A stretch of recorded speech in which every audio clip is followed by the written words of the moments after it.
conviction que par l'engagement et le travail de toutes les forces vives de la nation, dans l'union et la paix, nous parviendrons à bâtir pour nous-mêmes et pour nos enfants une Côte d'Ivoire meilleure.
Ok.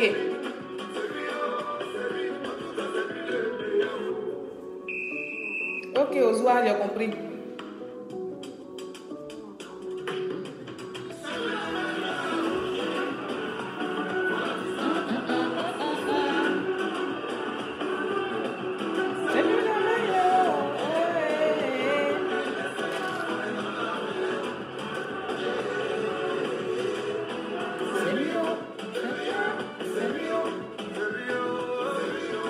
Bonsoir, bonsoir à tous, bonsoir, bonsoir, bonjour. Selon vos positions, bonsoir, bonsoir, bonsoir. Citizen Koné, bonsoir, bonsoir Touré Mamadou.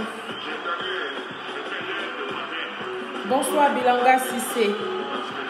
Bonsoir Adama Diabaté. Bonsoir Jacques Badiel. Salia, bonsoir. Bonsoir Touré Abdallah. Bonsoir, bonsoir, bonsoir, bonsoir, bonsoir, bonsoir, bonsoir. Salut, salut, salut, salut, salut, salut.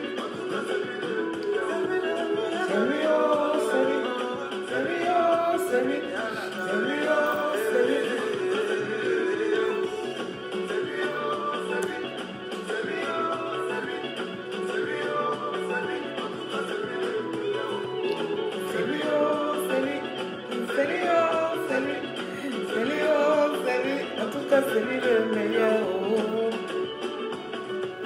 C'est lui le meilleur. Lagui Saïd, bonsoir, bonsoir, bonsoir, bonsoir, bonsoir, bonsoir, bonsoir. Famille, est-ce que le son là n'est pas bon? Est-ce qu'on ne peut pas l'écouter encore le temps que vous invitez, le temps que vous partagez? On va écouter encore un tout petit peu le Prado. Ou bien je vais passer, je vais vous saluer. Bonsoir, bonsoir l'enfant de Gbelo.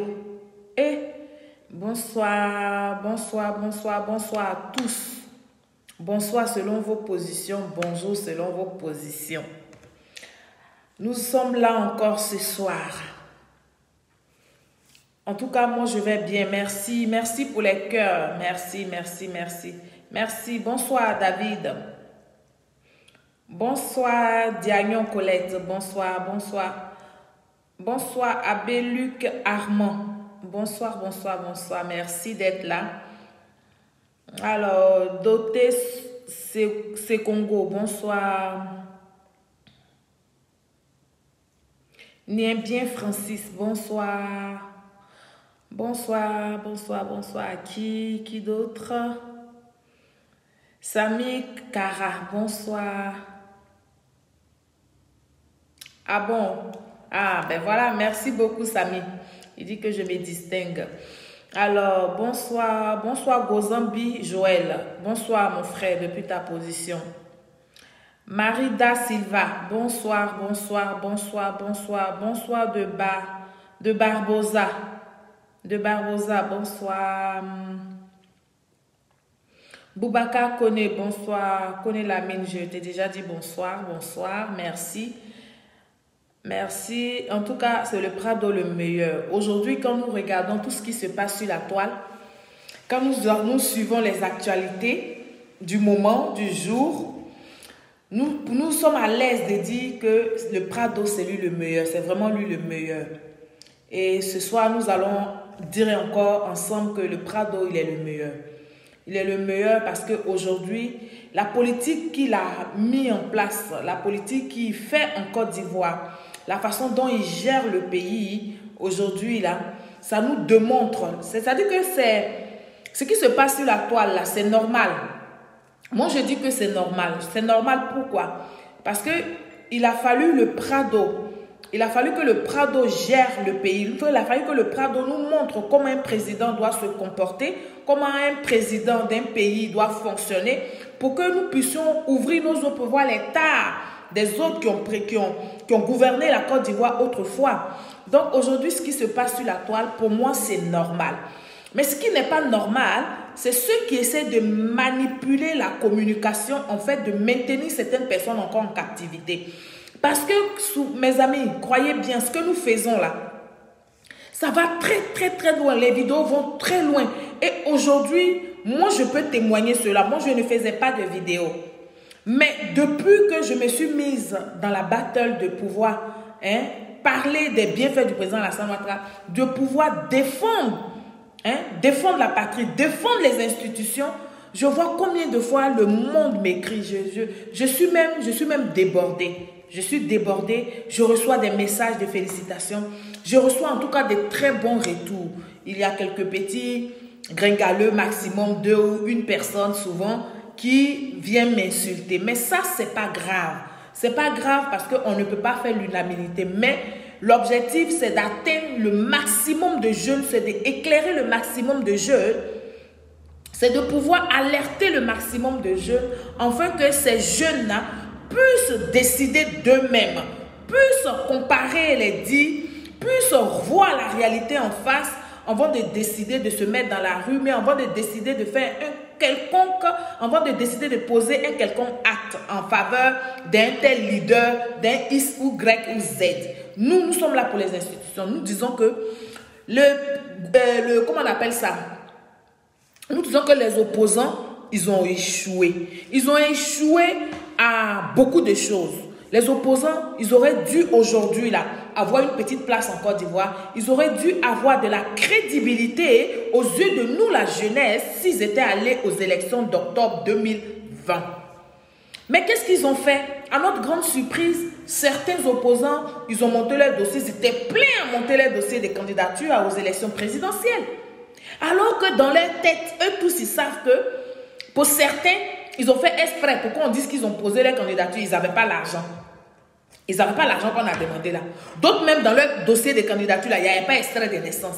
Bon, tout ça, on a vu que c'était des provocations. Mais le gouvernement est resté zen, est resté tranquille. Jusqu'à ce que la CEI donne la liste définitive des candidats. Mais les opposants là, ils étaient candidats. Mais ils étaient candidats comment? C'était des candidats fictifs. Ils savaient qu'ils n'allaient pas y aller. Et ils ont dit qu'ils posaient leur candidature. Ils pensaient qu'ils pouvaient nous tromper, nous, jeunesse de Côte d'Ivoire. Mais nous avons été là. Ils ont pensé qu'ils pouvaient tromper aussi le gouvernement de Côte d'Ivoire pour dire, ah oui, comme ils viennent aux élections avec nous, on allait céder. Pour certains même, on a dit qu'on allait aider un peu financièrement. Mais il y a eu beaucoup de candidatures. Et à la fin, ils ont renoncé. Ils ont renoncé. Pourquoi ils ont renoncé? Ils ont renoncé parce qu'ils n'étaient pas prêts. Ça, c'est ce qu'ils ne nous disent pas. Ils ont renoncé parce qu'ils n'avaient pas de programme de société. Ils ont renoncé parce qu'ils ne sont pas allés faire les campagnes pour dire aux Ivoiriens ce qu'ils voulaient faire de la Côte d'Ivoire et ce qu'ils proposaient pour la jeunesse de Côte d'Ivoire. Parce Aujourd'hui, là, on parle de la politique, on parle de tout ce qu'on veut. Hein. On va tourner en rond si on ne touche pas le nœud du problème. Le nœud du problème, là, c'est la jeunesse. Famille, le nœud du problème de cette affaire de politique où tout le monde s'exhibe, là, c'est la jeunesse qui paye le plus fort. Et aujourd'hui, ils sont surpris que cette jeunesse-là dise, on fait un break, on va réfléchir, on va voir où vous nous emmenez. Parce qu'à chaque fois que vous nous invitez, nous, on donne nos poitrines pour vous, on donne nos corps pour vous, on donne nos physiques pour vous, on donne souvent notre intellect pour vous. Mais quand vous êtes au pouvoir, vous ne proposez rien à la jeunesse. Et aujourd'hui, ils ont honte, ils sont confondus parce que le président Alassane Ouattara a mis en place une politique de pouvoir aider la jeunesse. C'est vrai, ça traîne les pas. C'est vrai, il y a quelques petits ratés. Il y a des choses que nous devons, donc c'est pas dénoncer, mais il y a des choses que nous devons critiquer pour que le gouvernement de Côte d'Ivoire s'améliore. Parce que c'est ça, aider un gouvernement qui est en place, aider le président de la République à réussir son programme de société, c'est de critiquer, c'est d'apporter. Voilà, c'est de critiquer et puis c'est pas de dénoncer dans le vide, c'est de parler, c'est de soumettre des choses, pour que le gouvernement s'améliore. Parce que notre but, il faut que le gouvernement s'améliore pour que la jeunesse soit satisfaite. Parce que c'est de ça qu'il est question. Donc famille, moi aujourd'hui, je suis là ce soir là. Oui, je suis là. On va écouter un peu. Vous avez vu sur ma page, j'ai publié une des interviews de monsieur Mamadou Koulibaly à son temps, en 2010, quand il est parti à l'investiture du président Alassane Ouattara. Après l'investiture, eh ben, il a eu à avoir des journalistes qui lui ont posé des questions. Il a eu une interview. Et cette interview-là, monsieur Jean Bonnet a pris l'interview, mais il a rédigé ça en écrit et puis il l'a mis sur sa page. Et comme les gens ont partagé, les gens ont relayé, et qu'on a mis avec quelqu'un qui a mis avec quelqu'un qui a mis avec quelqu'un, moi j'ai reçu ça. Et donc, quand j'ai reçu, j'ai lu l'interview de M. Mamadou Koulibaly. Mais en même temps, ça m'a interpellé. Ça m'a interpellé en tant que jeune. Mais il y a quelque chose dedans que je voulais en ressortir. Pour que vous, jeunesse de Côte d'Ivoire, pour que les opposants, là, ils comprennent, pour que la jeunesse des opposants, là, ceux qui soutiennent encore les opposants, on n'a pas dit qu'il ne faut pas les soutenir. Moi, je ne demande pas à ceux qui quittent leur parti, mais je demande à ceux qui soient éclairés. Ils peuvent soutenir, ils peuvent rester dans leur parti, là, mais qu'ils soient justes et qu'ils soient réalistes. Parce que c'est de ça qu'il est question. Il faut que cette jeunesse-là soit réaliste. Donc, le discours de Mamadou Koulibaly, c'est vrai, je l'ai publié sur ma page en écrit, mais moi, je vais vous faire écouter l'interview que Mamadou Koulibaly a eue. L'interview. Et cette interview-là nous dit long, nous dit plein de choses. Cette interview-là, aujourd'hui, nous dit tout simplement ce qu'aujourd'hui, M. Affi N'Guessan est en train de dire tout haut. Peut-être que M. Affi N'Guessan, il dit ça dans un moment de colère, peut-être que parce qu'il a été frustré, peut-être parce qu'il ne comprend pas les agissements des uns et des autres, de ses collaborateurs ou bien de ses collègues de parti. Mais nous autres, là, nous disons que ce que M. Affi N'Guessan dit là, ça a été déjà dit par Mamadou Koulibaly. Ça a été déjà dit et ça a été clair et net. Donc, à partir de ça, là, moi, Solange, là, à partir de ces petites choses qui se passaient, tous ces mouvements, tous ces moukou, comme disent les Ivoiriens, là, moi, j'ai compris depuis longtemps que l'ancien président, M. Laurent Gbagbo, là, en 2010, là, il n'a pas gagné les élections. Oui, je vais vous démontrer la preuve encore. Je sais que vous le savez. Mais le président, l'ancien président Laurent Gbagbo, il n'a vraiment pas gagné les élections. On met blague à part, on met manipulation à part. Il n'a vraiment pas gagné les élections. Parce que Mamadou Koulibaly même était encore avec eux quand il lui a dit ça. Mais on n'a pas fait attention à cela. On n'a pas prêté attention. Aujourd'hui, quand M. Affi N'Guessan fait une sortie et que tout le monde sait, tous les gens disent sur M. Affi N'Guessan que pourquoi il parle comme ça de Laurent Gbagbo s'est rentré se sortir. Mais vous ne savez pas que Affi N'Guessan c'est un être humain. Moi, je ne suis pas là pour défendre Affi N'Guessan. Affi N'Guessan, je l'avais déjà défendu autrefois. Parce que pour moi, j'ai dit qu'il est modéré. Comme il est modéré là, je l'ai soutenu. Je l'ai défendu. Par moment, j'ai fait des vidéos où je soutenais sa démarche de pouvoir discuter avec le gouvernement de Côte d'Ivoire. Parce que c'est ça un patriote. Un patriote, c'est respecter les institutions de chez soi. Donc, à partir du moment où on dit qu'il y a un président, Affi N'Guessan a pris la décision de pouvoir faire des démarches, moi, ça me plaisait. Et donc, de temps en temps, quand je faisais mes vidéos, eh ben, je faisais un clin d'œil à M. Affi N'Guessan et je lui disais de continuer. Affi N'Guessan m'a déçu quand il s'est laissé manipuler par Soro Diom et puis il est rentré dans cette affaire de CNT là. Sinon, ce qu'aujourd'hui Affi N'Guessan dit dans son discours là, mais c'est pas nouveau. Mamadou Koulibaly l'avait déjà dit. Donc moi, je vais vous faire écouter ça. Et puis, on va décortiquer. Comme on est là pour décortiquer, pour que vous, les Ivoiriens, vous qui nous suivez là, pour que vous compreniez mieux cette crise-là. Cette crise-là, c'est vrai. Les gens peuvent diaboliser le président Alassane Ouattara. Les gens peuvent diaboliser le RHDP. Mais cette crise-là n'a pas été provoquée par le président Alassane Ouattara. Soyons clairs et nets. Laissons nos émotions. Laissons nos partis politiques. Et puis, soyons réalistes, soyons justes. Soyons citoyens. Un bon citoyen, là, il laisse de côté son appartenance. Et puis, il utilise l'amour de la patrie. Moi, c'est l'amour de la patrie que j'utilise pour venir vous parler. Depuis que je fais mes vidéos, là, allez regarder mes vidéos, il n'y en a pas beaucoup, donc vous pouvez parcourir ça assez facilement. Le bilan, il est vite fait. Vous allez voir que toutes mes vidéos, à peu près toutes mes vidéos se ressemblent. Mes vidéos se ressemblent pourquoi? Parce que je défends les institutions. Je veux qu'on respecte la Côte d'Ivoire. Je veux qu'on respecte le gouvernement de Côte d'Ivoire. Et je veux qu'on respecte le président Alassane Ouattara. Parce que les élections, c'est dans 5 ans encore. Je ne voudrais pas que vous tombez dans la manipulation des Anselmo Brui, là, des soroïstes, des Soulés de Paris. Et puis vous allez penser qu'il y a encore des ombres d'ombre pour que dans cette affaire de l'élection du président Alassane Ouattara, là, pour que vous vous laissez manipuler. Non, tout est clair. Donc, on va écouter M. Mamadou Koulibaly. À chaque fois qu'on va l'écouter, je vais vous mettre des petites pauses et puis on va expliquer, on va rentrer en profondeur, comme on le dit. Donc, on va écouter Mamadou Koulibaly ici. Mamadou Koulibaly, bonjour. Bonjour. Pourquoi êtes-vous allé à la cérémonie d'investiture d'Alassane Ouattara samedi dernier? Par devoir républicain, la Côte d'Ivoire s'est donné un président de la République et en tant que président de l'Assemblée nationale, je devais y être. Est-ce que ça veut dire que vous, personnellement, vous reconnaissez? Pause. Le journaliste parle vite. Mamadou Koulibaly parle vite. Mais le journaliste pose la question à M. Mamadou Koulibaly. Mamadou Koulibaly, pourquoi vous vous êtes retrouvé à l'investiture de M. Alassane Ouattara? Et Mamadou Koulibaly qui répond aux journalistes pour dire « Je suis allé en tant que président de l'Assemblée nationale, il fallait que j'y sois. » Mais quand Mamadou Koulibaly dit ça, là, il ne va pas en profondeur pour l'instant. Mais moi, je vais vous dire pourquoi Mamadou Koulibaly dit ça. Je vais vous mettre une petite vidéo que vous allez écouter ce que Mamadou Koulibaly avait déjà dit avant l'investiture du PR, avant l'investiture de M. Alassane Ouattara en 2010. Là. Je vais vous faire écouter ce que Mamadou Koulibaly a dit et puis après ça, il a jeté l'éponge des FPI. Là.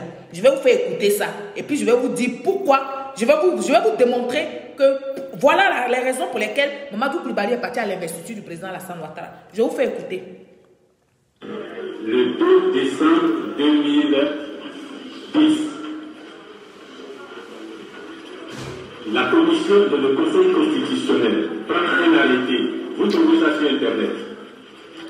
Écoutez bien ce que je vais vous dire.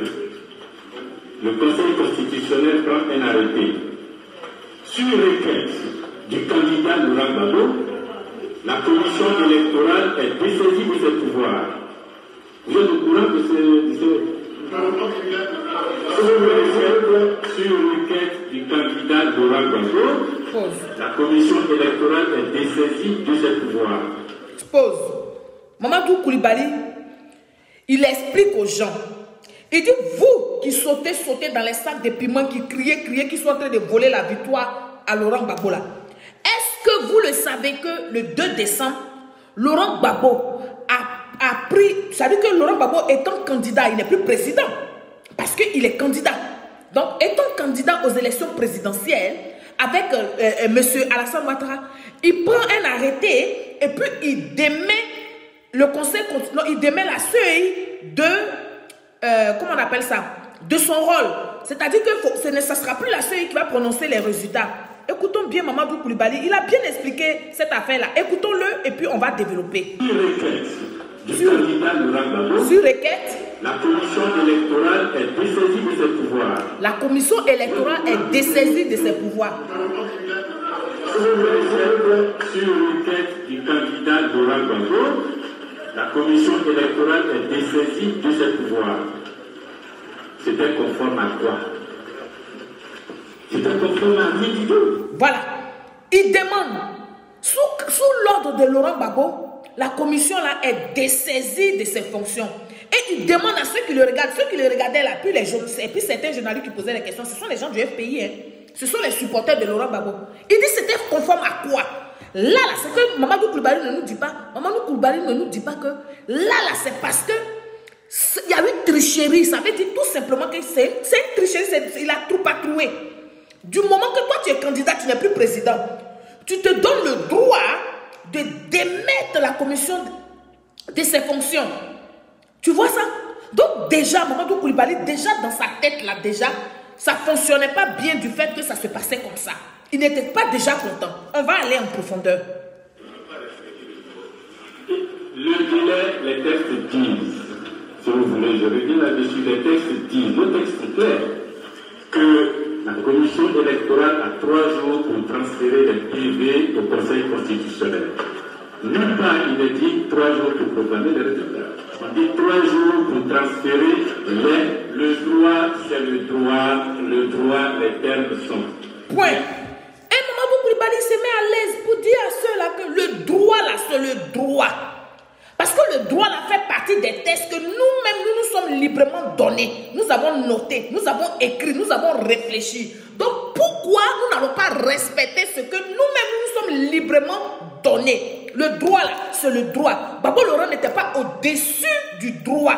C'est ce que Mamadou Coulibaly expliquait. Mais à son temps là, dans l'action du feu, dans l'action là, est-ce que nous, jeunesse ivoirienne, on avait une oreille pour entendre ce que Mamadou Coulibaly est en train de nous dire? On n'avait pas une oreille pour entendre. Parce qu'on avait déjà été formaté de ce que le président Alassane Ouattara allait tricher les élections. Donc on était déjà gamés. On était déjà gamés. Et moi je veux vous dire ce soir, il faut, parce qu'on dit on veut partir à la réconciliation. On veut aller à la paix.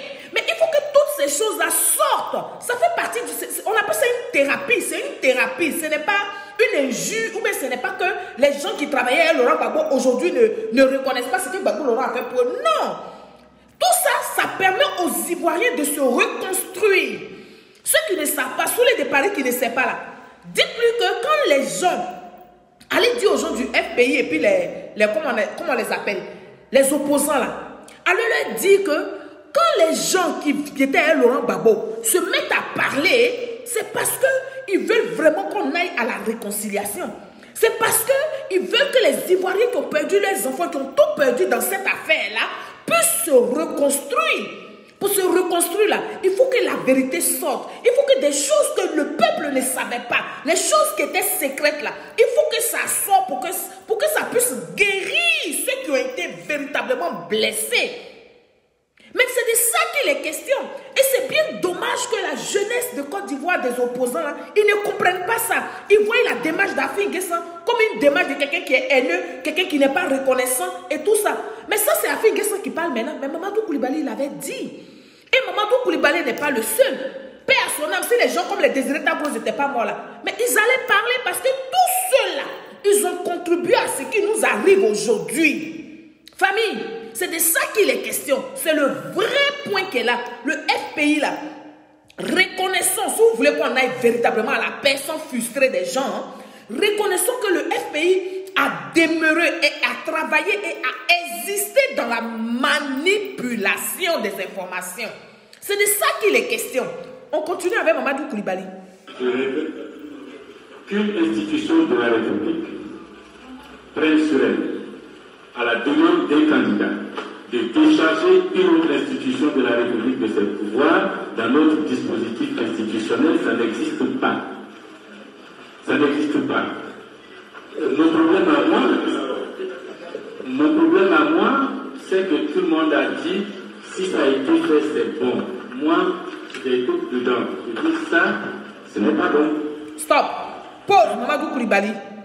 Il dit, lui, le problème qu'il a eu avec tout cela, ce qui s'est passé là, ils savent très bien qu'il y a les tests, il y a la loi, il y a le droit qui doit être respecté. Non seulement ça, ils n'ont pas respecté le droit, Mais en plus de ça, il veut faire avaler les supercheries là au peuple. Donc, Mamadou Coulibaly dit, moi, je me réserve de dire que ce qui vient de se passer là est normal. Parce que pour moi, pour ce que je sais, pour quelqu'un qui respecte les textes qui sont librement donnés, ce n'est pas normal. Donc, je prends un droit de réserve. Mais il a pris son droit de réserve, après, il s'est lâché dans l'interview. Il a dit ce que Afin Gueye est en train de dire aujourd'hui là. Mamadou Coulibaly l'a dit. Il a dit haut et fort. Mais est-ce que les Ivoiriens que vous êtes là, est-ce que vous avez attendu ce que Mamadou Coulibaly disait en son temps? Ben non, vous n'avez pas attendu. On va poursuivre. Nous sommes adossés au droit. Moi, Mamadou Coulibaly, je suis à l'aise de défendre les causes. Et tant qu'on est plus adossé au droit, je ne suis plus à l'aise. Et c'est le 3 décembre que la même commission électorale prend une autre décision pour dire maintenant que nous avons pris les pouvoirs du conseil de la commission électorale, nous pouvons éliminer les résultats de Bouaké, Korobo, Katola, Ferke, etc. et proclamer un candidat vainqueur. Je vous assure que moi, Mamadou Coulibaly, et ça je vous le dis aujourd'hui clairement, ces deux décisions n'ont jamais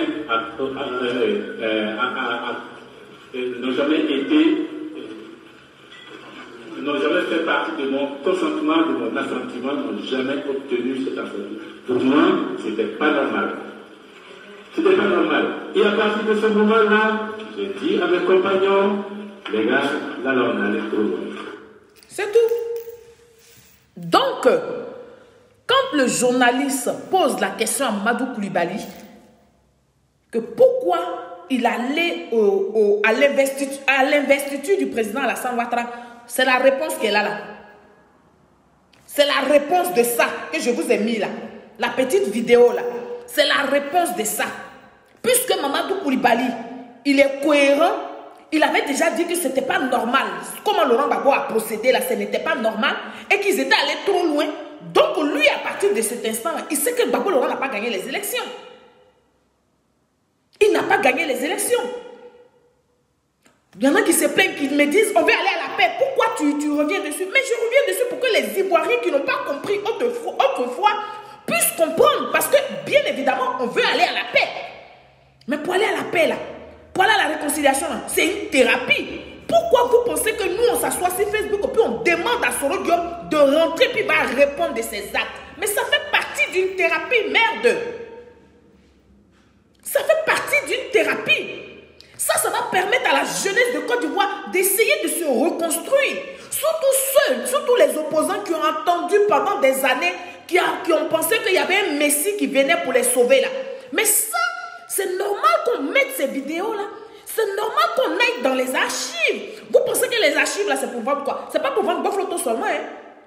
Quand on parle d'archives, c'est pour qu'on aille chercher puis de temps en temps réveiller la mémoire. Oui. Si vous ne savez pas, je vais vous dire ça, vous les opposants là. Donc, n'ayez pas mal quand on publie ces genres de trucs là. Quand Jean Bonnet publie ces genres de choses là, c'est pour vous faire comprendre que eux tous là, ils savaient, ils étaient convaincus que Laurent Gbagbo n'a pas gagné. Mais comme il fallait le défendre, comme ils étaient ensemble, comme il fallait cacher la supercherie, comme il fallait faire tuer les Ivoiriens, ils se sont tués là-dessus. Alors que Mamadou Coulibaly l'avait déjà parlé très tôt. Famille, moi je vais continuer de vous faire écouter Mamadou Coulibaly. Comme ça, on va aller en profondeur. Comme ça, je vais mieux vous expliquer. Pour que vous soyez tranquille. Pour que vous soyez tranquille. Moi, c'est mon rôle. Mon rôle là, c'est de faire en sorte que vous soyez éclairés pour que vous arriviez à prendre de très bonnes décisions quand on vous appelle dans les rues.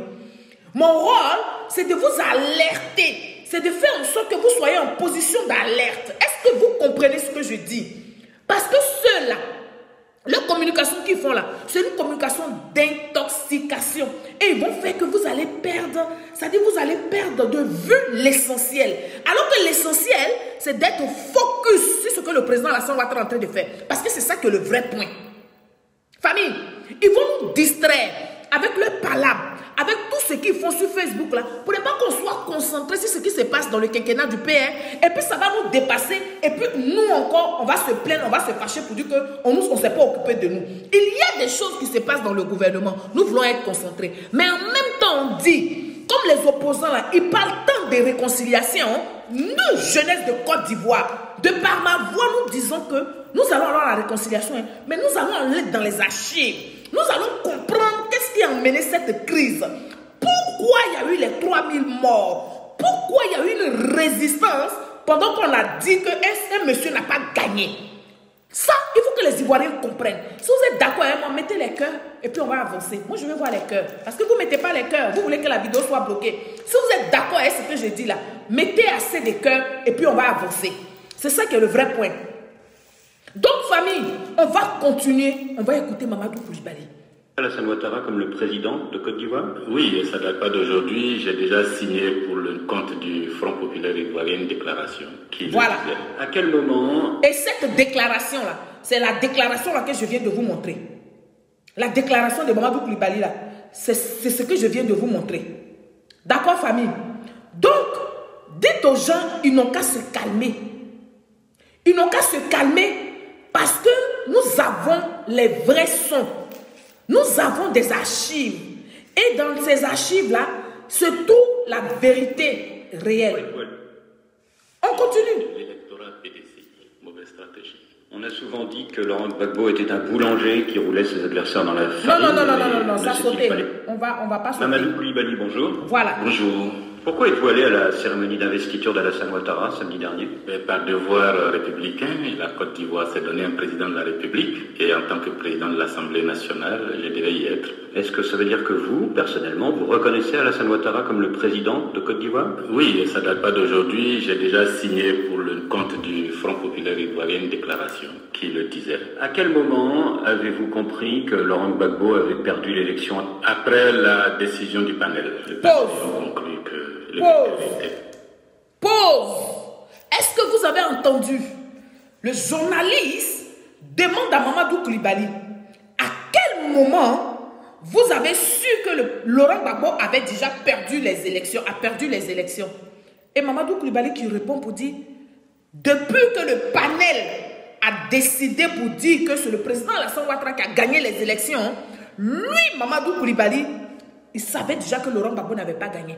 Mais quand il dit ça, c'est parce qu'il veut être courtois. C'est parce qu'il veut être gentil. Sinon, Mamadou Coulibaly, il aurait dû partir. Il allait dire aux journalistes, à partir du moment qu'ils ont annulé les 7 départements du RHDP, je savais que Laurent Gbagbo n'avait pas gagné les élections. Mais il a fait ça avec finesse. Il a fait ça avec élégance. Pour dire aux journalistes, c'est quand le panel a décidé que Laurent Gbagbo n'avait pas gagné là, que lui, Mamadou Coulibaly, il s'est rangé du côté du président Alassane Ouattara. Il s'est rangé, il a abandonné pour dire que oui, Alassane a gagné. Mais non, ce n'était pas seulement au moment du panel. Le panel n'a fait que rajouter ce que Mamadou Coulibaly savait déjà. Ce qu'il savait déjà, c'est la presse que je vous ai montré là. Pour le point de presse qu'il a fait là, il avait déjà reconnu que le FPI de Laurent Gbagbo et Laurent Gbagbo à la tête, ils avaient perdu les élections. Et qu'ils étaient même allés très loin dans tout ce qu'ils ont fait là. Parce qu'ils ont marché sur le droit, ils ont trop patrouillé les choses. Donc lui, Mamadou Coulibaly, déjà, il n'était pas à l'aise avec ça. Il n'était pas à l'aise. Il dit, tant qu'on utilise le droit, moi je suis très bien placé pour vous défendre. Tant qu'on respecte les règles, on respecte le droit, moi je peux vous défendre jusqu'à l'ascaras. Mais quand vous bafouillez le droit comme ça, moi, Mamadou Coulibaly, je suis gêné. Mamadou Coulibaly avait déjà dit ça. Mais on va continuer parce que ce débat-là, son truc-là, son audio-là, ça dure que 12 minutes. Mais 12 minutes, ça va nous donner le plaisir de décortiquer parce qu'il y a de très bonnes choses dedans pour vous, les Ivoiriens, pour que vous compreniez mieux ce qui s'est passé dans la crise. Était Ouattara, il fallait que tous les partisans de Gbagbo se rendent compte de l'évidence que Ouattara était président. Oui, c'est le sommet du 10 mars à Addis Abeba. À ce moment-là, vous êtes dit c'est fini, c'est ça? Je n'ai pas de date exacte, mais cela, oui. Au premier tour, Laurent Gbagbo est arrivé premier avec 6 points d'avance sur Alassane Ouattara. À ce moment-là, est-ce qu'il pouvait encore gagner ou pas? Oui, il était encore possible. Si nous avions eu un discours plus rassembleur... Pause, Mamadou Coulibaly. Pause, mais tu me plais trop ce soir là. Ton discours là, on dirait que c'est aujourd'hui que tu l'as fait. Mamadou Coulibaly nous disait déjà, le journaliste lui demande, au premier tour, Laurent Gbagbo est passé en tête avec 6 points d'avance sur ses, comment on appelle, sur les autres. N'est-ce pas? Mamadou Coulibaly dit oui. On aurait pu gagner si on avait un discours rassembleur. Ça veut tout dire. Il dit on aurait pu gagner le deuxième tour, le président Alassane Ouattara peut-être, si on avait un discours rassembleur, si on avait un discours de paix, si on partait expliquer à nos militants notre programme de société, au lieu d'aller parler de la guerre de du coup d'état de 99 de Bédié, si on avait pris le temps d'aller dire aux militants là que vous avez vu, on est en tête que de 6 points. Il faut une marge, il faut qu'on batte le RHDP à plate couture pour ne pas qu'il y ait cette affaire de tricherie. Donc, voici le programme que nous avons. Ce programme-là, il est très intéressant. Allez voter dans les urnes. Mamadou Coulibaly nous dit, s'ils avaient tenu ce genre de discours-là, ils auraient pu gagner. Quand on dit on aurait pu gagner, ça veut dire qu'ils ont perdu déjà. Donc, ils regrettent le fait qu'ils ont perdu parce qu'ils n'ont pas eu un discours rassembleur. Parce qu'ils ne se sont pas mis dans la peau des gens qui devaient conquérir le pouvoir. Mais ils se sont mis dans la peau des gens qui avaient déjà le pouvoir. On va continuer, famille. C'est mon analyse. C'est mon analyse. C'est ma façon de comprendre les choses. Si ce que je dis là, vous ne trouvez pas ça cohérent, hein, restez silencieux. Mais si vous trouvez ça cohérent, que c'est vrai, mettez des cœurs, famille. Mettez des cœurs, on va avancer. N'étions pas focalisés sur les discours qui divisent, qui affaiblissent. C'était un moment clé. Et le FPI n'a pas su obtenir le ralliement du PDCI de Conan Bédié. Pas du PDCI, mais de l'électorat PDCI. Mauvaise stratégie. On a souvent dit que Laurent Gbagbo était un boulanger qui roulait ses adversaires dans la farine, mais ne s'est-il pas laissé rouler lui-même dans la farine par Guillaume Soro? Nous sommes obligés de le constater. Je suis battu pour que Gbagbo... Pause, Mamadou Coulibaly. Le journaliste lui demande, on nous a toujours dit que M. Laurent Gbagbo était un boulanger. Est-ce que M. Laurent Gbagbo lui-même, il ne s'est pas laissé enfariner par Soro Guillaume? Mamadou Coulibaly dit que nous sommes vraiment désolés, mais nous constatons tous que nous avons été enroulés dans la farine de Soro Guillaume. C'est-à-dire que le vendeur de farine, le boulanger, a été lui-même enfariné. Voilà ce que Mamadou Coulibaly dit. Est-ce que ce que Mamadou Coulibaly dit là, c'est différent de ce que Afin Guessan est en train de dire aujourd'hui pour qu'on prenne Afin Guessan pour le diable, pour que Marie-Odette Lorignon se prend son micro pour dire que c'est le RHDP qui a envoyé Afin Guessan, que Afin Guessan ne peut pas démystifier le président, l'ancien président Laurent Gbagbo, et que celui qui va le démystifier n'est pas encore né. Mais M. Laurent Gbagbo, il est déjà démystifié, Madame Marie-Odette Lorignon. Quand nous autres là, on peut s'asseoir sur Facebook et puis parler de M. Laurent Gbagbo, parler de ses tares, parler de ce qu'il a fait, parler de comment il s'est comporté, c'est qu'il est déjà démystifié. Je me demande bien si Mme Marie-Odette Lorignon connaît le sens du mot démystifié. Et je me demande si elle connaît le mot même mystique. C'est-à-dire que si elle sait ce que ça veut dire ce mot-là, M. Laurent Gbagbo, à partir du moment, nous autres qui ne pouvions pas parler avant, qui ne pouvions même pas prononcer son nom, aujourd'hui on prononce son nom, et puis on est à l'aise là, mais dis-toi qu'il est déjà démystifié. C'est ça qui est le vrai point. Donc pourquoi, au lieu de commencer à vous concentrer sur vos nouveaux partis politiques que vous voulez faire là, maintenant c'est le nom du RHDP que vous allez mettre dans votre bouche. Vous avez appelé tous les brigands, tous les gens qui vous ont fait tomber, qui vous ont fait enfoirer. Laurent Gbagbo les a appelés pour dire non, qu'à venir on crée un nouveau parti là. Si vous êtes incapable pour lui dire que ceux-là ne peuvent pas nous emmener au trône, que voilà les erreurs que nous avons faites dans le passé, si vous ne pouvez pas vous asseoir pour parler de vos erreurs et puis vous reparer pour venir reconquérir le cœur de la jeunesse, mais laissez le RHDP. Parce que le RHDP, eux, sont concentrés sur leur programme. Le RHDP travaille. En ce moment, le RHDP est concentré sur la formation des jeunes, c'est-à-dire de la relève du RHDP. C'est de ça qu'il est question. FPI, opposants, Soro Guillaume, le rôle du RHDP là, ça n'a rien à voir avec vos palabres que vous faites dans le FPI là. Ça n'a rien à voir avec vos palabres que vous faites dans vous les opposants là. Le RHDP est focus. Le RHDP est concentré sur son programme. Et par ricochet, former le maximum de jeunes pour qu'il y ait une relève. C'est ça qui est le vrai point. Donc on va continuer. Mamadou Coulibaly il m'a vraiment plu. Il m'a permis d'être à l'aise. Donc je suis à l'aise ce soir. On va l'écouter, on y va. Gbagbo gagne, bon, nous avons perdu. On ne va pas pleurer éternellement. Mamadou Coulibaly, l'échec du FPI, est-ce que ce n'est pas aussi l'échec d'une expérience socialiste en Afrique de l'Ouest? Est-ce qu'elle était vraiment socialiste? Est-ce que nous avons vraiment appliqué notre programme de gouvernement ou est-ce qu'on fait autre chose? Je me pose des questions. Et est-ce qu'au cours de ces 10 dernières années, votre parti n'a pas... Pause. Mamadou Koulibaly dit, nous on était socialistes. Est-ce qu'on s'est vraiment comporté comme des socialistes? Est-ce que nous sommes vraiment comportés comme des socialistes quand nous avons pris le pouvoir? Est-ce que nous étions vraiment des socialistes? Il dit jusqu'à présent, là, lui il se pose encore des questions. Parce que quand ils ont pris le trône, leur comportement a changé. Mes familles, c'est ce que je vous disais hier dans ma vidéo. Pour dire les partis politiques et les associations et les mouvements dans lesquels vous partez, puis vous leur demandez les statuts et règlements là. Statut et règlement n'a rien à voir avec le comportement qu'ils ont. Statut et règlement là, ça c'est la norme pour créer quelque chose. C'est sur Google. Tout le monde a le droit d'avoir ça. Si tu veux créer une association à partir de 4 personnes, à partir de 5 personnes, si tu veux créer un mouvement, si tu veux créer une association. Maintenant, c'est la manière dont tu te comportes, c'est l'orientation que tu donnes à ton truc là. C'est ça qui est important. Mais ceux-là, quand vous arrivez dans les partis là, ils vont vous brandir pour certains les statuts. Mais ce qui est écrit dans les statuts là, il faut le contraire de ce qui est écrit dans les statuts. Est-ce que vous me saisissez ce soir? Est-ce que vous comprenez ce que je suis en train de vous dire, famille? Jeunesse de Côte d'Ivoire, c'est à cause de vous que je me donne la migraine. C'est à cause de vous que je viens parler comme ça. C'est à cause de vous que ça fait une semaine, je fais des vidéos tous les jours. Pour que vous soyez, pour qu'on ait le même niveau d'information.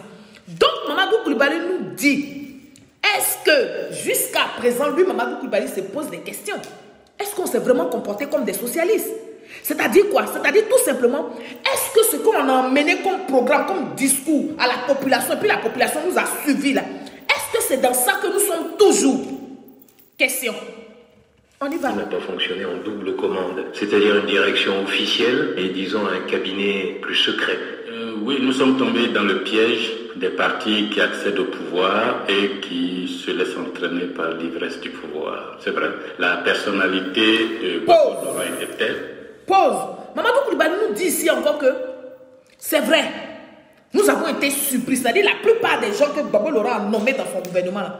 C'est-à-dire qu'eux-mêmes, ils ont été surpris d'être devenus au pouvoir, d'être président. Et donc la surprise a continué avec l'entourage. Ils étaient tellement surpris des postes qu'on leur donnait. Des villageois même qui sont allés chercher pour venir mettre à des postes. Ils étaient tellement surpris. Donc ils ont oublié le programme même. Ils ont oublié le programme. Et puis ils ont fait autre chose. Et puis ils ont fait la refondation. Mais dans la refondation là, qu'est-ce qu'ils faisaient? Ils n'ont pas appliqué quelque chose de la refondation. Parce que quand on parle de refondation là, c'est de refaire les choses comme elles n'avaient pas été faites dans le passé. Et oui, ce que Bédier n'avait pas fait, Oufo Boigny n'avait pas fait là, c'est ce que ceux-là devaient nous faire. Mais nous ont fait le contraire. C'est ce que Mamadou Koulibaly dit là. Ce que Mamadou Koulibaly dit là, ce n'est pas différent de ce que M. Affi N'Guessan dit. Donc, ça veut dire qu'à son temps, Mamadou Koulibaly, le RHDP l'avait payé. Maintenant, le RHDP ne l'a pas envoyé. Le RHDP ne l'a pas envoyé. C'est des constats. Ça veut dire tout simplement qu'il a parlé en interne jusqu'à vous ne l'avez pas écouté. Donc, il pète un câble. C'est-à-dire qu'il a un nez qui saute. Donc, quand on lui pose un micro, il dit ce qui est au-dedans de lui. Ce qu'il vous a toujours dit en interne. Il fait sortir ça. On continue. Tel que bien qu'ayant cédé le fauteuil de président du FPI à Pascal Affi N'Guessan, il ne décidait pas directement des choses, mais chaque fois que nous avions... Voilà quelque chose encore qu'on apprend. Laurent Gbagbo n'était plus président du FPI. Il a donné la présidence du FPI à M. Affi N'Guessan. Mais on dit que ce n'est pas M. Affi N'Guessan, c'était son flocon qui était à la tête du FPI. Là. Mais toutes les décisions, là, eux, ils partaient demander d'abord l'avis de Laurent Gbagbo qui disait oui, ça c'est bon, vous pouvez faire, non, ça c'est pas bon. Donc, ils avaient les titres sans... C'est-à-dire qu'ils avaient les portefeuilles sans avoir le guet dedans. Est-ce que vous comprenez le son? Ils avaient les titres sans avoir toutes les manœuvres pour travailler librement. Ils étaient présidents, Affi N'Guessan était président, mais c'est Laurent Gbagbo qui décidait. C'est pas moi qui le dis, hein. C'est Mamadou Koulibaly qui l'avait dit il y a longtemps, il y a 10 ans, il y a 11 ans maintenant, que Mamadou Koulibaly a dit ça. On l'écoute. des décisions importantes à prendre pour le parti. Nous lui posions la question d'abord de savoir si cette décision ne gênait pas sa politique générale. Le rôle de l'armée française dans la chute de Laurent Gbagbo, ça vous choque? Non, c'était dans la logique des choses. À partir du moment où nous avons signé l'accord politique de Ouaga, il était évident que les choses allaient se terminer de cette façon-là. Donc vous ne dites pas, comme certains partisans de Laurent Gbagbo, qu'on assiste à une recolonisation de la Côte d'Ivoire? Non, on assiste à une remise en ordre de la Côte d'Ivoire, là où nous, FPI, nous avons été incapables. Pause. Le journaliste demande à Mamadou Koulibaly, ah donc ce que tu es en train de dire là, ça veut dire que tu ne dis pas comme les autres partisans de Laurent Gbagbo et du FPI là, pour dire que nous sommes en train de nous faire recoloniser par Nicolas Sarkozy. Mamadou Koulibaly dit non, Nicolas Sarkozy ne peut pas nous recoloniser. Nicolas Sarkozy a mis en ordre ce que nous, FPI, on devrait faire qu'on n'a pas fait. Là où on a échoué, là, la France était obligée de venir mettre de l'ordre avec les accords de Ouagadougou. Les accords de Ouagadougou, c'est-à-dire que les décisions importantes pour amener la stabilité en Côte d'Ivoire, les décisions importantes pour montrer aux yeux de tout le monde que Laurent Gbagbo, c'est pourquoi il est venu, c'est ce qu'il est en train de mettre en pratique, il ne les a pas respectés jusqu'à ça les amener dans les accords de Ouagadougou. Et comme Nicolas Sarkozy en avait marre, il dit bon, maintenant on va jouer, on va rentrer dans la bataille. Ceux-là, le désordre, si on veut continuer de regarder ça, ce n'est pas bon. On est obligé de venir parler. Parce que nous avons des accords. Les accords que nous avons là nous permettent de venir mettre notre bouche dans les affaires. C'est ça que le vrai point. Mais on ne dit pas ça. Hein. On ne dit que non, la France veut nous recoloniser. Et puis il mélange tous les problèmes. Non, il y a le franc CFA. Non, il y a ceci. Entend tous les contrats là, il les a renouvelés dans la main de la France. Famille, là aussi on l'a attaché. Continuons d'écouter Mamadou Koulibaly. Sinon, il ne faut pas ça devenir mon problème. Ce n'est pas ça devenir mon palabre. C'est Mamadou Koulibaly qui est en train de parler. Et eu notre gouvernement à nous, on aurait peut-être mieux géré la situation.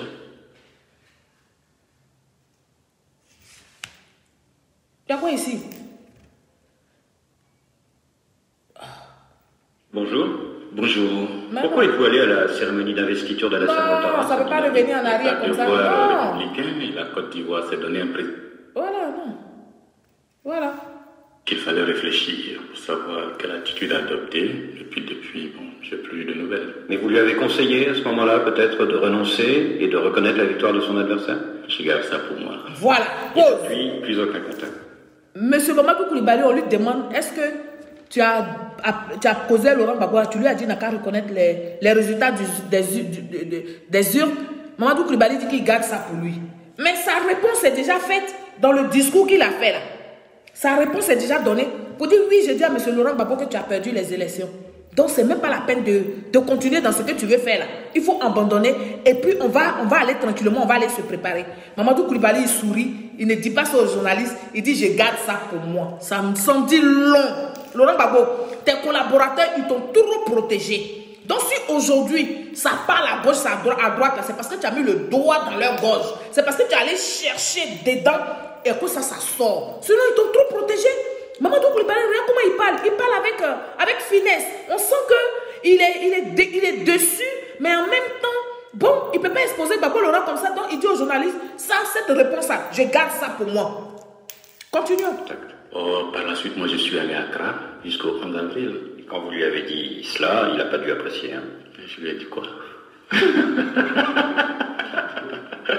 lui ai dit quoi? Non, parce que quand j'ai eu des démarches auprès des principaux responsables politiques, je me faisais taper dessus de part et d'autre et j'ai préféré m'installer à Accra et attendre la fin pour revenir lorsque... Voilà. Mamadou Koulibaly dit que quand j'ai parlé en interne jusqu'à... Les gens comme les Marie-Odette Lohouignon, les Kone Katina, là, les gens comme ça, là, me tapaient là-dessus. Non seulement ça, je me faisais taper par les gens de mon camp, mais le camp RHDP, comme ils voyaient ma pertinence, eux aussi me tapaient là-dessus. Mais eux, c'est normal, hein, parce que c'est des adversaires. Mais tu t'imagines comment tu es avec des gens et tu leur dis la vérité. Tu leur dis d'accepter ce qui se passe parce que c'est voici ce que les tests disent. Voici ce qui s'est passé. Donc, acceptons ça pour ne pas aller affronter les gens, pour ne pas que les enfants des gens meurent. Voici des gens qui t'insultent, qui vont te traiter de vendu. Mais c'est ce que nous voyons aujourd'hui sur la toile là. Parce que c'est ça seulement qu'ils ont en esprit.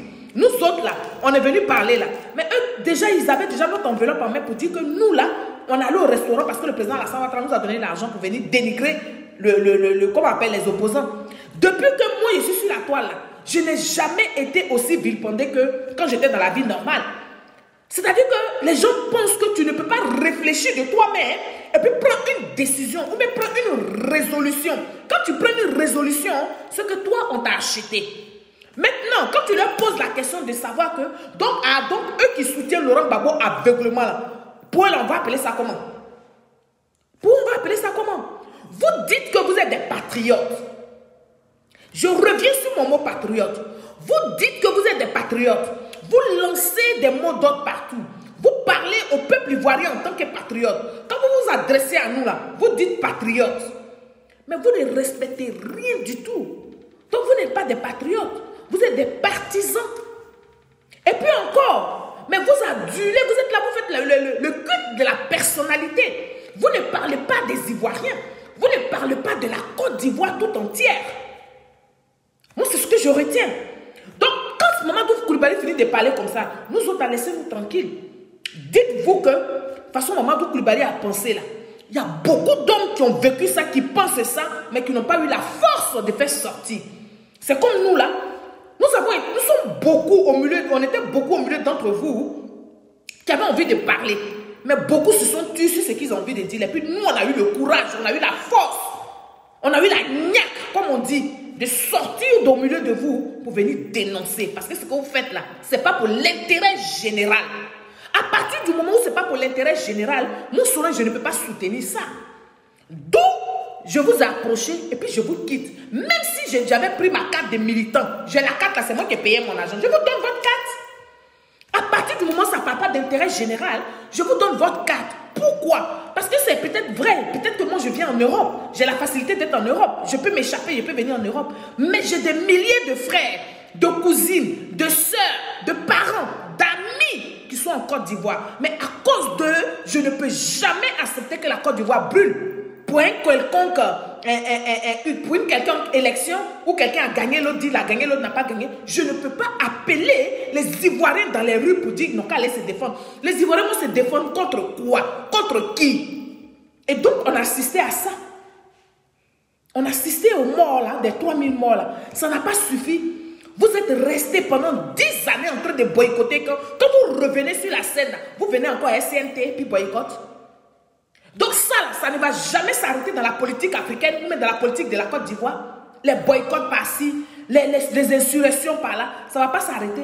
Maintenant que nous avons crié, nous avons parlé fort, nous avons été là pour la jeunesse, pour ne pas que la jeunesse sorte massivement pour aller se faire tuer. Parce que ce que vous ne savez pas, quand ils vous appellent dans les rues comme ça, eux-mêmes, ils ont leurs mercenaires au milieu des gens là, qui vont vous faire la chienlit et puis vont accuser le président Alassane Ouattara. Ils vont accuser le gouvernement pour dire que les gens sortent pacifiquement pour marcher et puis c'est le gouvernement qui les agresse.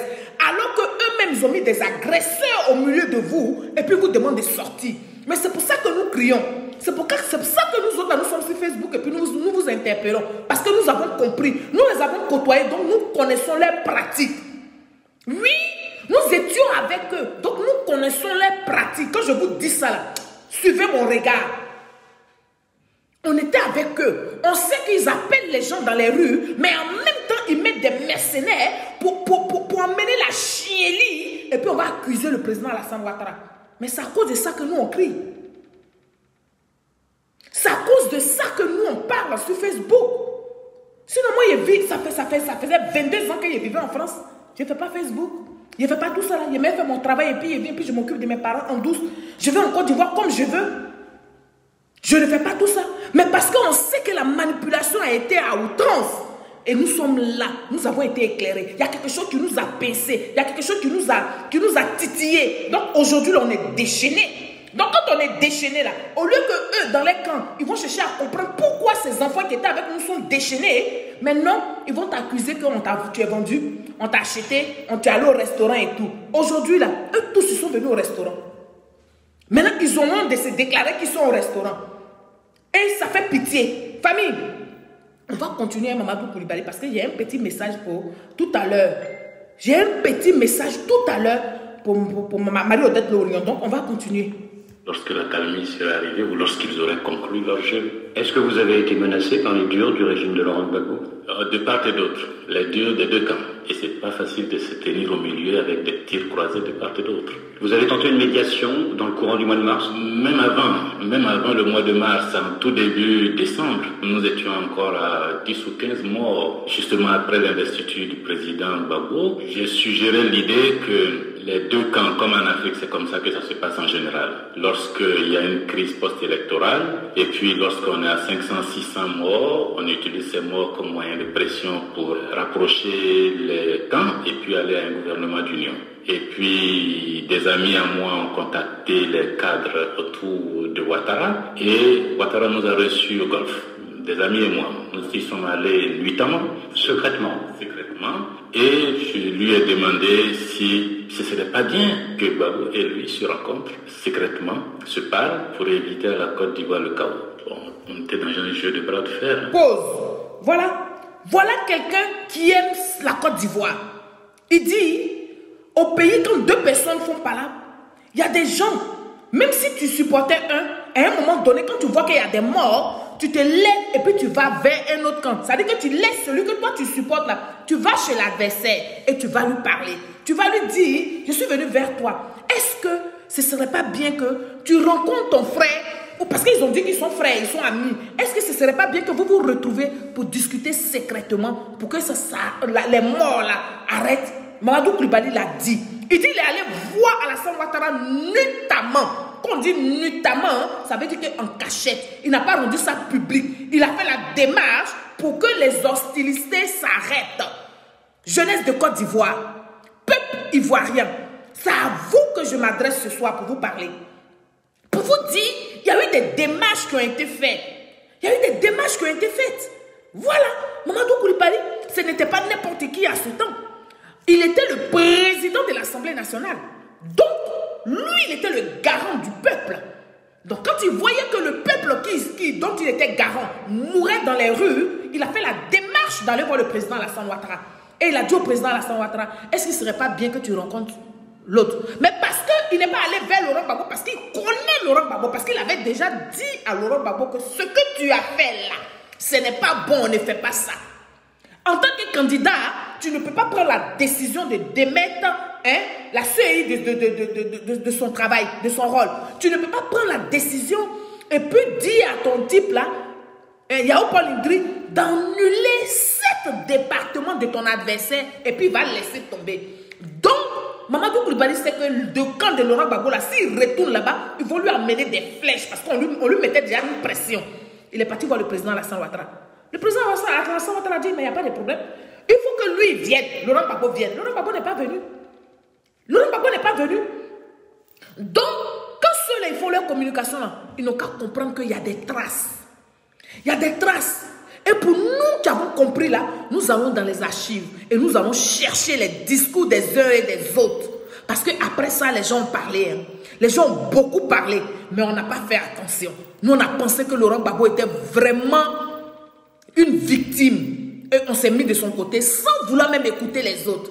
Aujourd'hui, nous sommes aussi responsables. Mais quand nous prenons nos caméras pour venir vous parler, c'est parce que nous avons compris. C'est parce que nous avons fait notre meilleur culpa.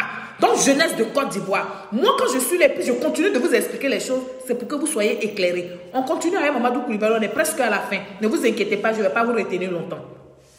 Personne ne m'a vraiment écouté. Que pensez-vous des camarades FPI qui sont exilés aujourd'hui, notamment au Ghana, et qui rêvent de revanche? J'en ai rencontré très peu qui rêvent de revanche. Je les ai vus arriver presque tous. Nous n'avons pas beaucoup de contacts physiques, mais nous nous parlons au téléphone. Tous ne rêvent que d'une chose, revenir rapidement en Côte d'Ivoire. Et ils ont une peur, la peur de se faire arrêter ou tuer. Ils sont désargentés avec leur famille, des enfants qui ne vont pas à l'école, mais ils n'ont pas l'intention de revanche ou d'un coup d'État. Avez-vous des nouvelles de Charles Blé Goudet? Non, aucune nouvelle. Demain, si Alassane Ouattara vous demande d'entrer dans un gouvernement d'union nationale, qu'est-ce que vous répondrez? Si j'arrive à organiser, avec l'appui du secrétaire général du FPI, une réunion du comité central du FPI, Et si ce comité central décide que nous devons répondre positivement à l'invitation du président de la République à entrer au gouvernement, j'aviserai. Mais ma propre position, c'est que l'Afrique n'a pas besoin de gouvernement d'union. Et lorsque l'on va aux élections, qu'il y en a un qui gagne, ma philosophie, c'est qu'ils prennent l'entièreté du pouvoir, ils l'assument complètement. Voilà.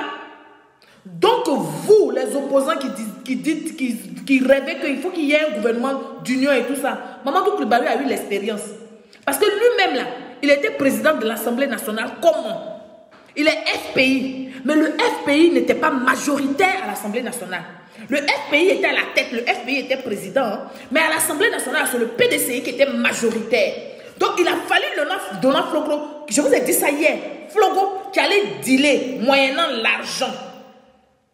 Qui allait dealer avec Bédier, et puis Bédier a calmé les députés là pour dire que Laurent Gbagbo là, il faut qu'il y ait un seul candidat. Et le seul candidat là, il faut que ce soit Mamadou Coulibaly. C'est-à-dire qu'il faut que ce soit un candidat qui vient du camp de Laurent Gbagbo.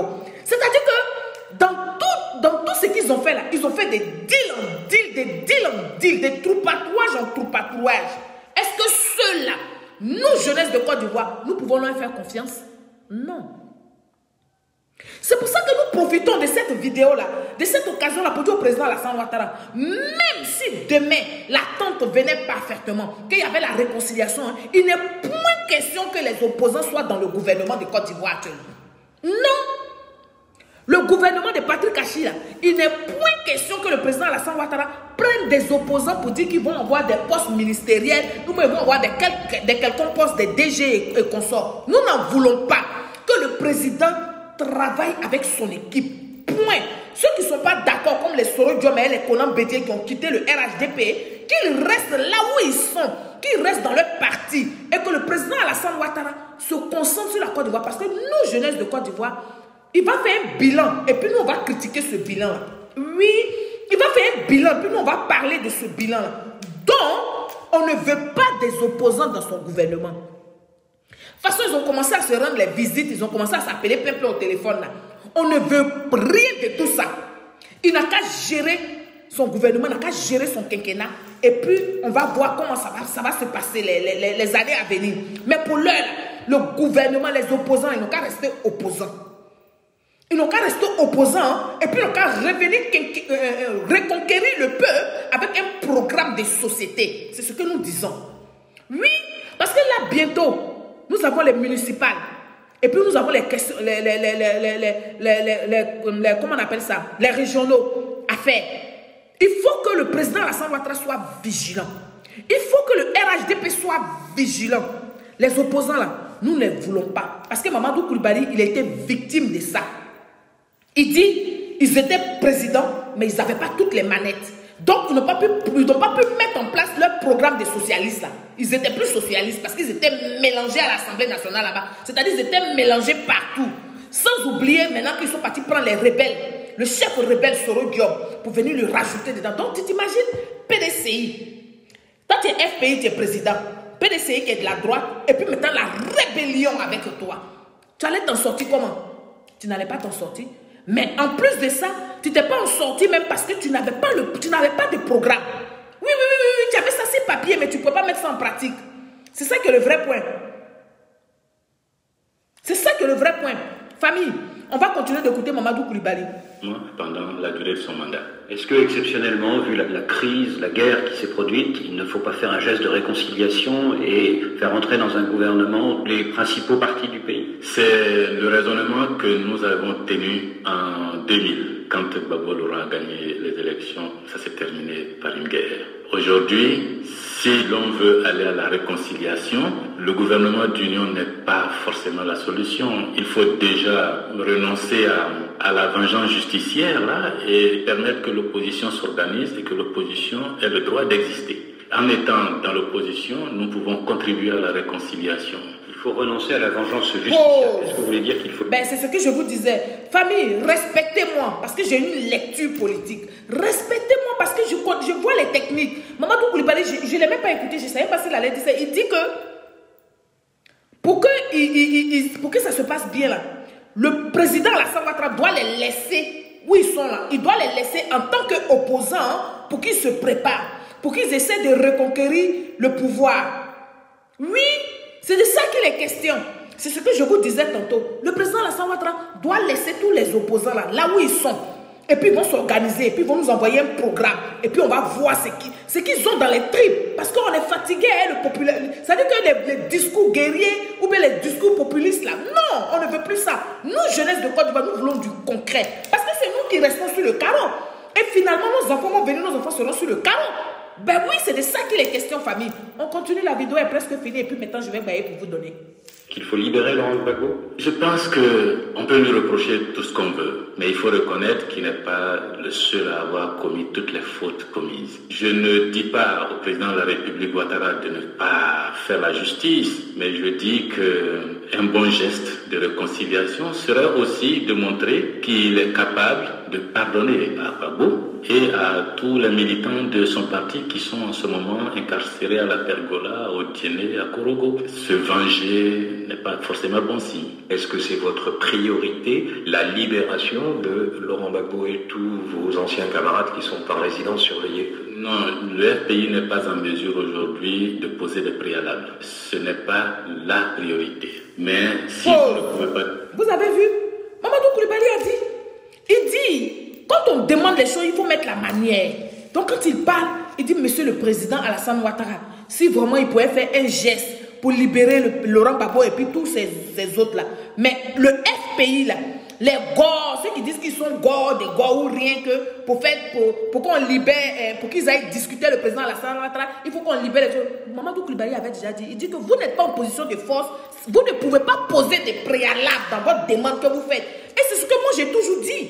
J'ai dit, quelqu'un te prend ta chose, la personne a ta chose dans sa main, la personne a ce que tu désires tant dans sa main, mais tu sais que cette chose-là t'appartient. Quand tu vas voir la personne, tu lui dis, s'il te plaît, est-ce que tu pourrais me passer mon temps? Mais non, on a assisté à quoi? Au discours guerrier. On ne veut pas ceci, nous on veut des préalables. Et donc, ils ont maintenu eux-mêmes les gens des années et des années dans les prisons. Ce n'est pas le président Alassane Ouattara qui les a maintenus, hein? C'est leur comportement, c'est leur attitude, c'est leur manière de demander qui a maintenu leurs compatriotes en prison longtemps. C'est le vrai point qui est là. Et Mamadou Koulibaly l'avait déjà dit depuis 11 ans, il a dit ça.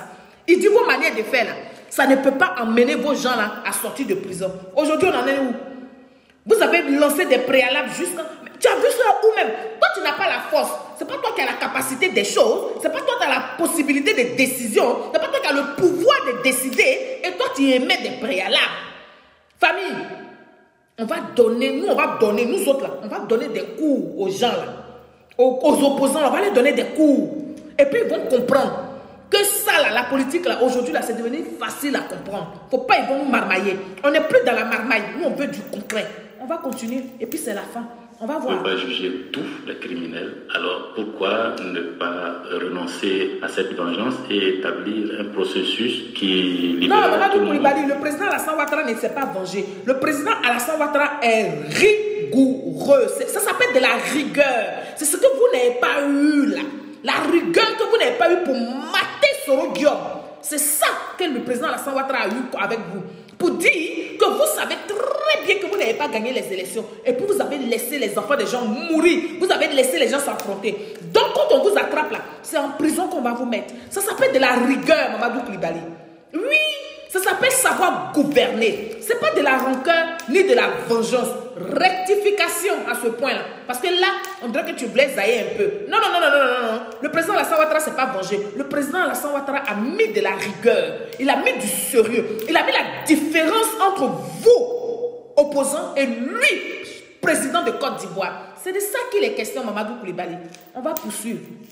Mais en donnant quand même des leçons à tout le monde. Ou bien vous prenez tout le monde, ou bien vous ne faites rien. Et si vous faites les choses à moitié, ce serait créer des injustices. Et ça peut être source de nouvelles haines et de nouvelles frustrations qui sont de moteurs très très puissants d'instabilité politique, surtout en Afrique. Est-ce que vous ne dites pas ça aussi parce qu'actuellement le FPI est décapité et que vous n'êtes peut-être pas en mesure de réunir un comité central parce qu'il y a trop de monde en prison? Oui, c'est possible. Décapité et surtout apeuré. Les cadres et les militaires militants qui sont à l'étranger ne sont pas chauds pour revenir maintenant, ils ont peur. Ceux qui sont à Abidjan n'osent pas sortir. Et puis, les cadres ne comprennent pas toujours pourquoi certaines personnes sont harcelées et d'autres pas. Quels sont les critères qui permettent d'arrêter un tel plutôt que tel autre. Et lorsque des réunions sont prévues, de très nombreux cadres et militants promettent de venir, mais aux heures de réunion, on ne les voit pas. Ils me disent tous, bon, Mado, est-ce que tu nous garantis la sécurité? Et je leur dis que je suis incapable, puisque le ministre de l'Intérieur lui-même me dit que pour le moment, il doit avouer qu'il ne maîtrise pas complètement tous ceux qui sont en ville. Est-ce que le FPI est mort ou est-ce qu'il pourra revenir au pouvoir un jour? Le FPI n'est pas mort, le FPI est très affaibli. Vous vous donnez combien de temps dans l'opposition? 5 ans, 10 ans, peut-être plus? À court terme, 5 ans. C'est quasiment sûr que les législatives à venir vont être catastrophiques pour nous, mais je pense que dans 5 ans, le président Ouattara trouvera en face de lui le candidat FPI de taille. Ben voilà, là tu n'avais pas été trop visionnaire. À devenir le président du nouveau FPI. Le président du FPI est pour le moment incarcéré. Je me bats pour qu'il puisse retrouver la liberté et c'est le Congrès qui décidera. Ça ne fait pas partie de mes plans à moyen et long terme pour le moment. Si le prochain congrès du FPI vous demande de prendre la présidence du parti, est-ce que vous irez? Oui, j'irai. Si le congrès le demande et si je suis candidat, mais ce n'est pas encore dans mes priorités. La priorité, c'est d'abord de reconstituer cette opposition républicaine face à Ouattara. Il n'est pas question que l'on retombe dans un régime de parti unique. Si, dans cette dynamique, je réussissais, alors Ouattara pourrait avoir en face de lui une bonne opposition et ce serait ma contribution à la réconciliation. Mais si j'échouais sur ce terrain, que le FPI disparaissait, alors M. Ouattara aurait en face des factions dispersées sur l'ensemble du territoire et organisées n'importe comment qui lui rendraient la vie très difficile. Et ça, c'est pas souhaitable. Il y a des velléités au sein du RHDP de pérenniser la structure RHDP, donc concrètement que le RDR rejoigne entre guillemets la maison mère, le PDCI. Donc est-ce que vous ne craignez pas que votre pays, la Côte d'Ivoire, se retrouve en fait avec un RHDP qui règne en maître? Le risque existe. On se retrouverait dans les partis uniques et les partis uniques vivent dans la peur permanente d'un coup d'État, d'un assassinat, d'une instabilité. Et je ne pense pas qu'ils en aient besoin.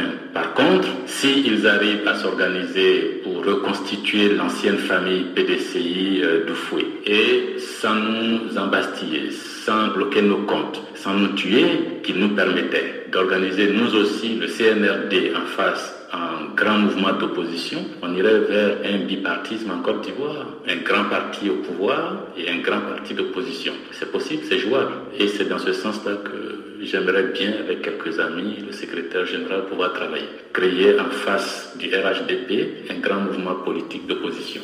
Monsieur le Président, merci. Voilà. Vous avez entendu Mamadou Koulibaly.